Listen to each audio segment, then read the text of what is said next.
Hi, this is Braxton. Welcome to AlbumFlow. I'm going to go over some of the new features in the latest AlbumFlow update.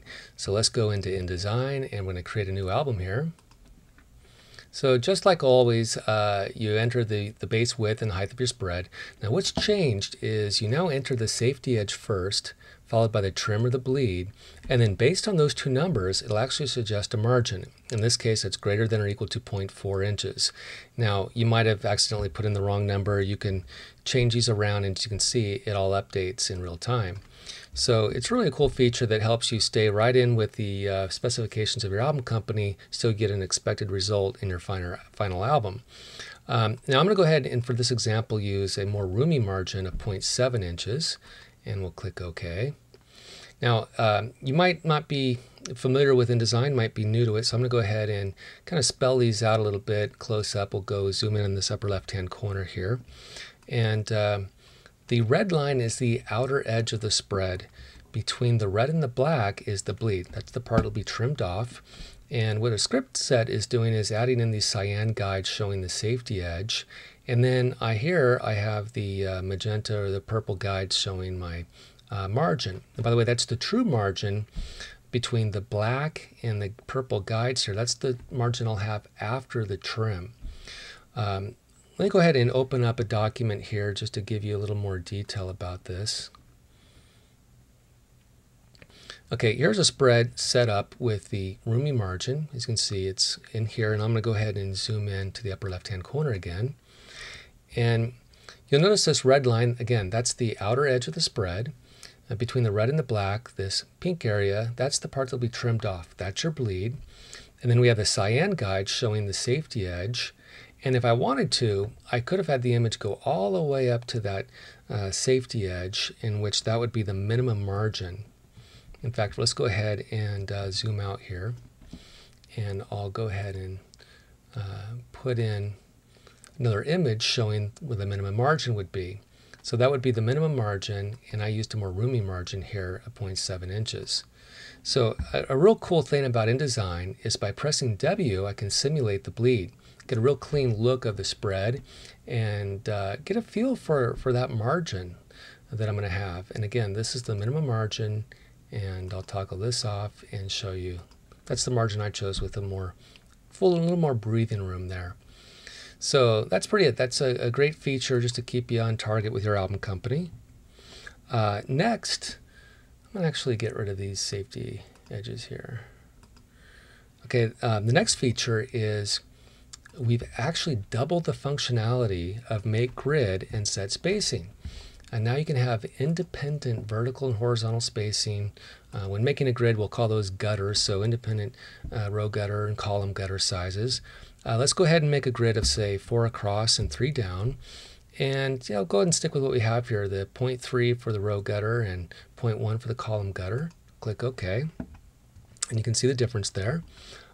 With set spacing, just go to AlbumFlow, click on set spacing. I could even those out again. I could make them both, say, 0.2 inches. What we've also done is added in a bunch of undo features, so you can go Command-Z on a Mac or Control-Z on a PC, and just go back and forth, through all these settings. Maybe one was not what you intended, or you're just experimenting, changing your mind. Whatever. The whole idea is to make this album process really flow. You should be concerned about creativity and just thinking of what you want to do. The mechanics should be really easy, really simple. So the next new feature is with merged frames. The character of the frames being merged propagates into the final frame. So in this case, all the green frames merged into one single green frame. And while making the template, we also might want to incorporate, say, object styles. So with the keyboard shortcut, I'm going to put in for both these frames an inset stroke of 2 points. So with merge frames, I just merge them together, and again, the same character just flows all the way through. So now we have our template. Let's go ahead and I'll take the color out here, and let's go into Bridge. Now, if you're new to InDesign, you just select some thumbnails and give a little tug, go back into InDesign. Really easy to do. You just start tapping on the frames and put these thumbnails wherever you want the images to be. And in fact, if I wanted to, I could actually toggle through these thumbnails with the arrow keys. And of course, you can fine tune by making these little adjustments and so forth. Really, really easy to do. Now, just because I have the frames filled with images doesn't mean I can't make changes to the spacing again. So again, that new feature is still usable. We could go ahead and say double the vertical spacing here, and instead of filling frames proportionally, I'm just going to say none, and there you have it. Command Z goes right back.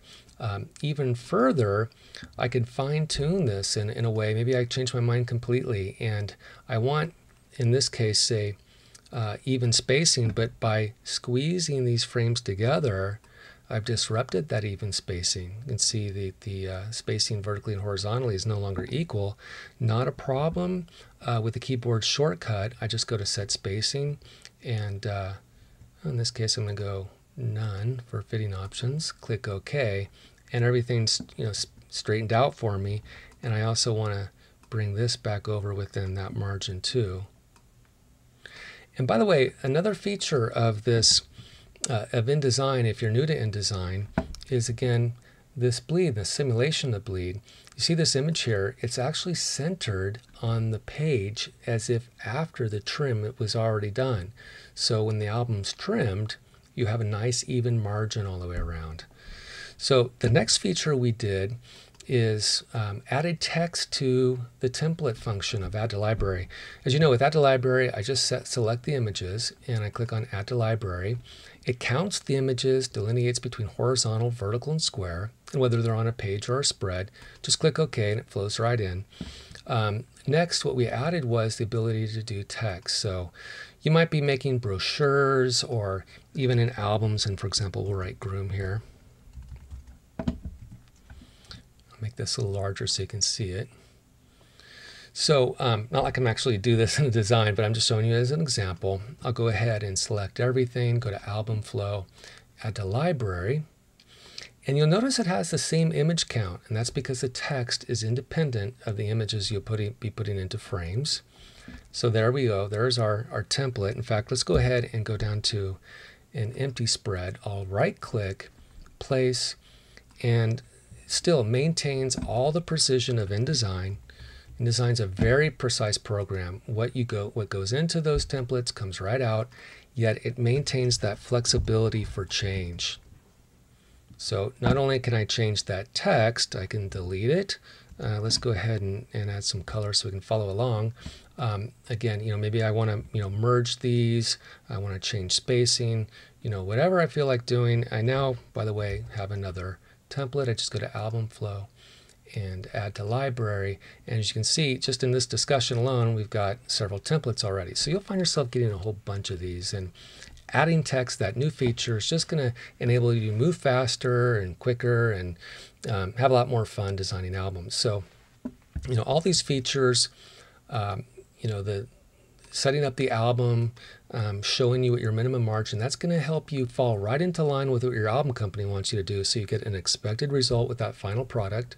Then we doubled the functionality with Make Grid and Set Spacing, independent vertical and horizontal spacing, added the undo features with just a simple Command Z on the Mac, Control Z on a PC, and then of course adding the text to the library. If you have any questions, just go to albumflow.com and go to the contact page, send me a note. I'm happy to even answer questions about InDesign. In fact, I've noticed that some people setting it up for the first time, they're not really familiar with the preferences that would really make it easy to design albums. So I went ahead and I created this PDF for preferences in InDesign that are dialed in for album design. So it's 12 pages long. It's high definition. Go ahead, send me a note, say, hey, I want the design preferences PDF. I'll send it to you for free. And just looking to help people out and get you a quick start if you're getting into InDesign. So, hey, thanks for listening. Have a great day.